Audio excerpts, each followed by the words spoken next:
Kapayapaan, Fagmabayanon, Kamurawayan, Kalinaw. Iba-iba man ang wika, iisa lang ang tinutukoy ng salita. Ang pagtamasa ng bawat tao ng kanilang karapatang mabuhay ng malaya sa dahas, karapatang makapagpahayag ng sarili at karapatang makilahok sa pagpapaunlad ng komunidad. Hindi pa man pumuputok ang mga sandata, subalit may sugat na ang isipan ng mga bata. Nakakabaliw ang balitang giyera at napakahabig, dulot ng digmaan.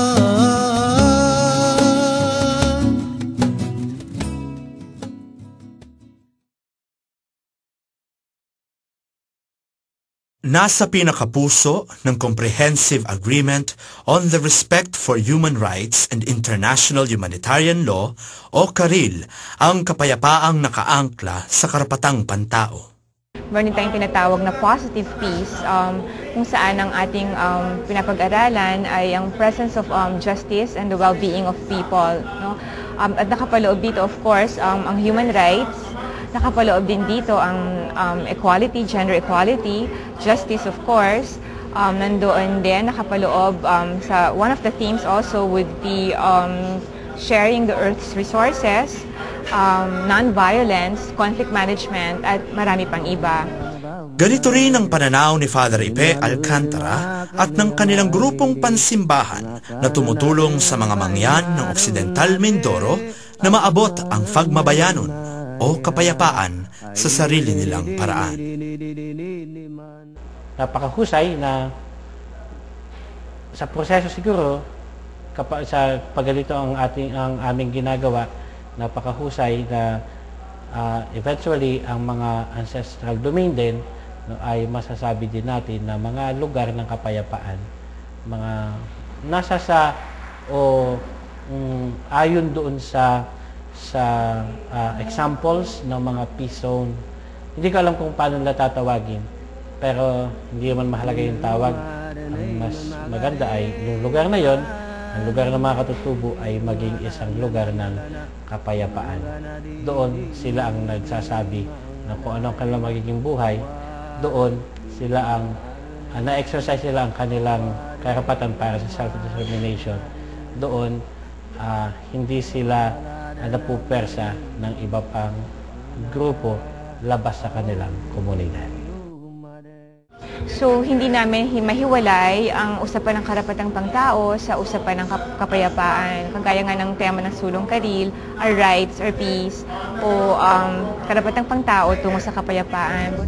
Matayog man ang pangarap ng mga nagsusulong ng Caril para sa usapang pangkapayapaan sa pagitan ng militar at mga kalaban nitong armadong hukbo, malay sila na may mga pagkakataong hindi maiiwasan ang armadong tunggalian.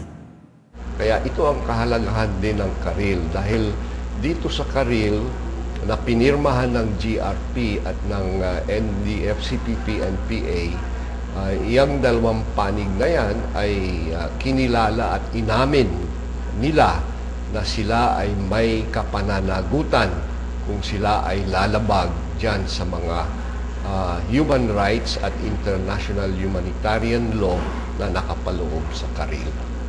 Inilatag sa CARIL hindi lamang ang mga pangunahing karapatan ng bawat tao.